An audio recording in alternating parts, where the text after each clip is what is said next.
Shut down that.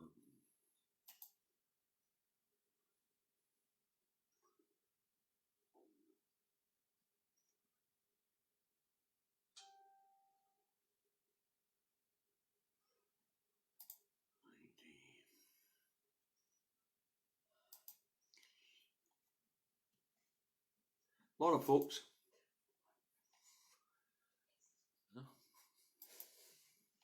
We'll get you up on the big screen. Morning. What we got? Rosie, Stuart, Jackie, Kirsty, Jacqueline, Paul, Marlene, Stephen again, Sandra, Diane, Gemma, Lynn, Ewan, Lenny, Trisha, BJ, Morag. Christ, the list goes on. Right, anyway, we're up over 100, so let's get this broadcast underway. It's Indytruck Davy out the truck and at home in his office in Salisbury, North Lanarkshire, where it is overcast, damp, but supposed to clear up, 11 degrees. That's the weather forecast for Salisbury, North Lanarkshire. You want to know what the weather's like where you are? Look out the bloody window. Right, let's get this report up and running after I've killed my mouse. How very unprofessional, killing the mouse. Anyway, right, let's get this review underway. This review of yesterday's news, Tuesday the 7th of the 6th, 2022. Tuesday started with just one major theme in the rags. The result of the no confidence vote on Bojo the Clown. The boy cheek of the establishment arse is now at war with itself, and its leader is now nothing more than a lame duck PM. The Bojo the Clown will, however, try to ride this one out, and he'll try to buy off Tory MPs with a massive shift to the right.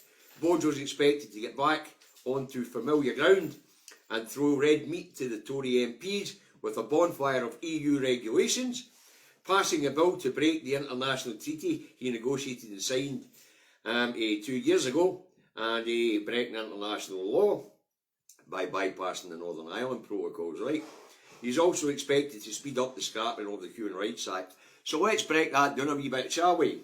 1. Bonfire of EU regulations will put more barriers in the way of trade with the EU. Not a good situation to be in when the economy is contracting and we have a cost of living crisis, alright? 2. Bill to pass to bypass NI protocols will break the international treaty and it'll also break domestic law, because remember, the withdrawal agreement's been passed into domestic law. It will trigger a trade war that the UK can't win, and it will see the US impose sanctions on the UK. No too bright an idea by the Tories to unilaterally change the NI protocols, especially when the UK is in the desperate grip of a cost of living crisis and hasn't got any meaningful trade deals with any trade partners across the planet. Right? The UK will be seen as a bad faith actor, and nobody worldwide will want to enter into any treaties or agreements with the UK, as it will be seen as a bad faith actor who won't stick to deals. And 3, scrapping of the Human Rights Act. Well, that'll be a disaster for UK citizens, because we know it's the idiot Dominic Raab who is writing up the UK Bill of Rights, and when you throw in the other bills that have been floated and been gone through the Parliament or past the Parliament of late, then we're looking at an absolute disaster. I mean, we've got the Covert Human Sources Bill, which allows, as we spoke, officers of the government to break the law. We have the Courts, Crimes, Policing and Sentencing Act down there, banning public protests. There's another bill coming through for public protest. We've got the Borders, Immigration and Borders Bill, which will allow Priti Patel to strip you of your citizenship if she thinks you're a dissident or a danger to the UK's national security or economic security. You just take your citizenship away from you. And the scrapping of the Human Rights Act and tap with all that to ensure that you don't have anybody any course of redress when they do all these nasty things to you. Alright, so that's basically what Bojo's plan is, to keep the Tory MPs on side. He's going to throw them a lot of red meat and hope it buys them off. Alright, moving on. Tuesday started with the news that the petrol prices had hit a new record high of £2 a litre or £9 a gallon. Now, the cost of living crisis just got worse. It's going in a country such as Scotland, who is one of the world's leading oil producers, that we're paying so much for fuel at the pumps because we're part of this bloody broken union. Now, Scotland's got enough oil and gas to fuel itself and sell in the international market. There is absolutely no excuse that Scotland has the highest energy costs anywhere in Europe. None. We are a massive exporter of electricity. We are a massive exporter of oil and gas. Now, if you watch the two Davy show, you know that we've said that when we take control and become independent and start issuing licences, then we can put conditions on these licences, meaning that they sell their oil, gas and electricity to us at a set price before it's sold to anybody else. Alright, moving on. Tuesday, and elusive Alistair Union Jack breaks cover. The colony's Governor-General tells all of us up at the jocks to shut up and get back in our box. It's time to move on from Partygate. And we must accept, and he also tells us that we must accept a criminal as a Prime Minister of our colony. Alright, also Tuesday, as the Governor-General makes his decree for us all to move along, nothing to see here that pertains to the colony. The Governor-General's branch office manager, Dross, his jacket's on a shoelace peg. Wee Dougie, you turned on Bojo again. So, and that didn't please the Governor-General, Union Jack, so Dougie's future is no longer looking so bright. Dougie, Dougie's own Night of the Long Knives is coming up. That might not be that far off. Okay, let's move on. On Tuesday, Bojo the Clown pleads with the 1922 committee of the Tory party not to change the rules on votes of no confidence. This comes as the Tory party faces two by-elections, which they're expected to lose later this month. Right, one by-election in Wakefield is expected to go to Labour, and the Tiverton by-election, which was triggered by the guy who was watching porn and in the House of Commons, Neil, what's his name? Neil, I can't remember. Neil Parsons or something off the top of my head, I can't remember. But anyway, that's a tractor porn guy. That's his that's his a constituency. He stepped down after being caught watching porn in the Commons. So there's every chance then that that will go to the Lib Dems apparently. So Bojo's worried that they'll change the rules after they lose these two by-elections to have another vote of no confidence in him. Alright. Meanwhile, back here in Scotland, the SNP Green government is getting on with the day job. The SNP Green government is recruiting settlement officers to help resettle people in the islands and rural communities. Now, it's a good idea to repopulate the Highlands and Islands, especially as that's where the jobs and renewables are going to be, up in the Highlands and Islands. So it's important that we get the place repopulated and get people settled there. Okie dokie. Right, moving on. Tuesday, also here in Scotland, Transport Scotland announces spending plans. Now, due to impending cuts to the Scottish budget from the House of Thieves and Carpetbaggers, the Scottish Government won't be able to fund all its planned infrastructure programmes going forward. The Scottish Government's zero emissions targets and the deal with the Greens means that spending on infrastructure projects will drop as well. Now, spending on active travel will increase from 114 million to 259 million, while spending on major road infrastructure projects will drop from 411 million to 377 million.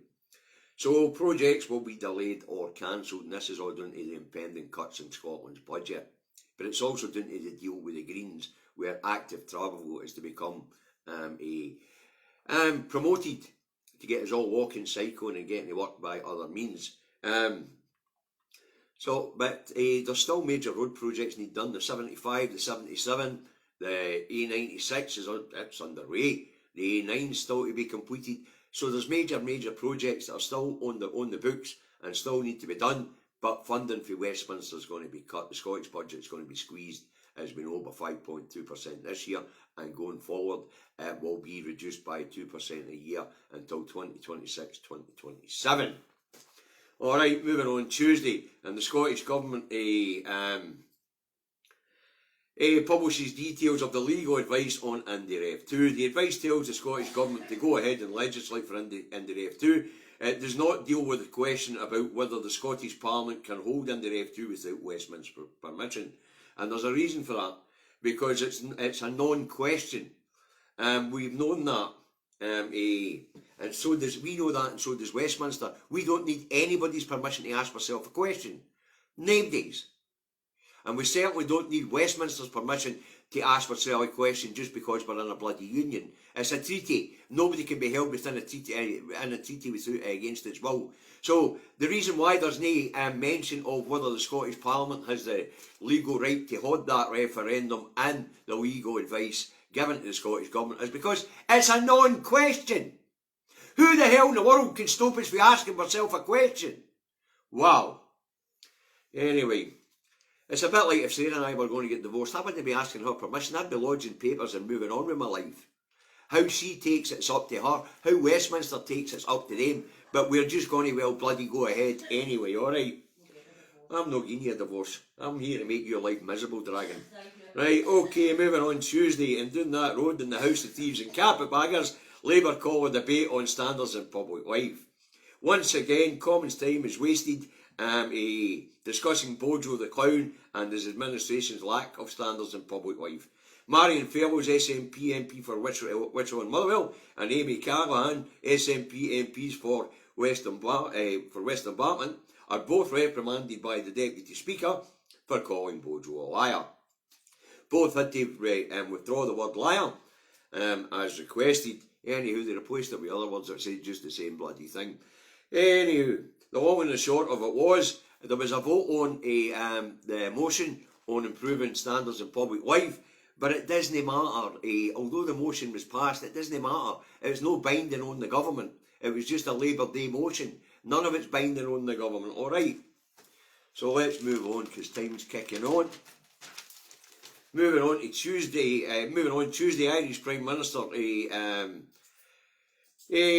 reacts to Bojo's plan to break the EU trade deal and the NI protocols. Michael Martins said the UK had now reached a new low. Mr Martins was making a speech in the European Parliament. The EU are getting ready to impose economic sanctions on the UK if it takes such unilateral actions on the NI protocols. Alright, so trade war coming, folks. Get your ration books at the ready, because that's where we're going, because there'll be no bloody food coming in for the EU. Right, moving on Tuesday, Bob Seeley, Tory MP for the Isle of Wight, says he backed Bojo in the confidence vote because Bojo promised him money for his constituency. Right, now it would appear that Bojo bought some of the votes in the confidence vote. No surprise there, that's how the House of Thieves and Carpetbaggers works. Moving on Tuesday, and Sir Patrick Vallance, England's Chief Medical Officer, breaks his silence on Partygate. Sir Patrick says he's disappointed that the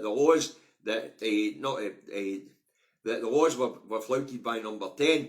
In fact, he was quite angry, and what he actually said was, I'm stood there along with these clowns day after day, telling the public to stick by these rules and laws, and Bojo the Clown and his Muppets weren't doing it. So Sir Patrick Vallance was not chuffed. Moving on Tuesday, and Russia announces fighters in the Ukraine from the International Brigade, when caught, will be tried as mercenaries and executed.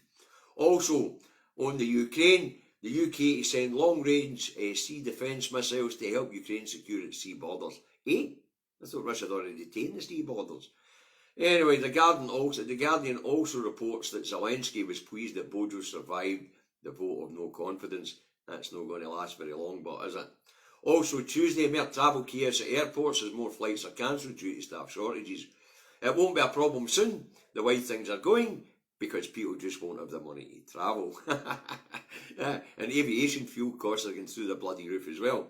Also Tuesday, here in Scotland, a report out on emissions. Emissions fell by 12% in 2020 when Scotland went into lockdown. The part of that fall, or a big part of that fall, was down to 67.7% of flights being cancelled. There was no international travel. Right, the emissions are expected to have a bounce back in 2021, but you can bet your bahookie they will fall again in 2022 due to the £2 a litre or £9 a gallon petrol prices. Okay, £9 for a gallon of petrol, 4.5 litres, £9. Unbelievable. Absolutely unbelievable. It'd be cheaper to run your motor and bloody beer, I think.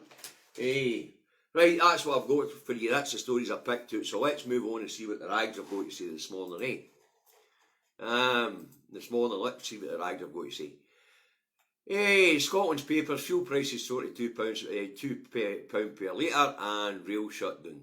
Okay, the Scottish Daily Fail has punishment at the pumps as drivers face a £110 bill to fill up the average family car. Now fuel soars to £2 a litre. The Metro goes on. Total rail shutdown. Johnson, time to draw a line under the riffs. That's Johnson to his party. And apparently UK-wide and in Scotland, there's a train driver strike being touted. So we could well see that the rail network right across the UK shuts down. The Eye has Johnson faces Tory rebel war on attrition. And that's the Eye says the Prime Minister now faces a war of attrition with his Tory rebel MPs, and the Allies fear new policy announcements will not be enough to stave off the second attempt to oust him. I mean, for example, if you take this idea of breaking the NI protocols and breaking international law, will that 148 Tory MPs vote with the opposition parties to vote that down? That's what Bojo's problem is. You're not able to get legislation through the bloody Parliament. Right, the Times has cut taxes if you want to survive PM urged. He's not going to bloody well survive. Simple as that. And COVID-19 jab inspires vaccine to stop cancer. I read about that one, the vaccine. John Thompson put it up in his timeline, if any of you guys are friends with John Thompson. The Scotsman has Scots Tories told they will pay the price of Johnson vote. So there you go. Tory MPs in Scotland will have funding cut to their constituencies as punishment. The Daily Telegraph has Johnson urged to make Hunt Chancellor. Well, it wouldn't be a bad idea. Rishi Sunak's a deadbeat. Right, the Daily Express, lawyers, Indytruck 2 blow for surgeon. It wasn't an Indytruck 2 blow for surgeon at all. Do you know, this is absolute nonsense headline. The reason why there's no advice on whether the Scottish Parliament can hold that bloody referendum or no is because it's not necessary. It can hold it. Right then. But that's a nonsense headline in the loony rag the Express. The National has Scotland's government can prepare for Indy. And that's exactly right. It can. Nobody and nothing in this world can stop us from having that bloody vote. The Herald has thousands left waiting in A&E for over 12 hours amid bed shortages. And Johnson's bid to draw a line under crisis, but rebels refuse to lie down. So civil war in the Tory party and more NHS bad stories. What's the record got? Series 14 ecstasy death agony. Apparently a teenager died taking ecstasy. And what have we got? What's the Star got for us today if we can find it? And the Star has chippy tea crisis, ketchup getting harder to sauce, climate change threat to food favourite. Now apparently climate change means there's not going to be enough tomatoes for tomato sauce. Well, we can always make it out of apples. Well, that's what we've got for you today, folks. I hope you found it interesting, I hope you found it informative, and I hope the delivery was alright. Okay, so, Amowski. So remember, there's no elections coming up, so partisan politics in your pockets. Learn your how you gonies, keep your eyes on the prize and get out there and win hearts and minds. Okay, support the independent media, support Broadcasting Scotland, Independent Live, Caledon Media, independent bloggers and bloggers. And if they've got a crowdfunder going, you've got a shekel to spare, throw it in the pot. These guys do good work. Now, on health messaging, follow the guidance. Okay, there's very little left in guidance, just face coverings in closed public spaces, and wash hands and surfaces regularly. When it comes to social distancing, use your napper. And if you're still testing, please send your test results to NHS Scotland so we can try and keep a grip of how much of this is in the community. Use a lot, have a nice day. Davy will be back today or again tomorrow morning. And then, as you know, the 2 Davy show goes out at 4 o'clock tomorrow afternoon. We're going to cover the how you gonies. Rather than me doing another How You Gonna programme, we're going to break the How You Gonnies down and we're going to do them the two Davies programme. Okay, we'll catch you guys later. Look after yourselves. Bye for now.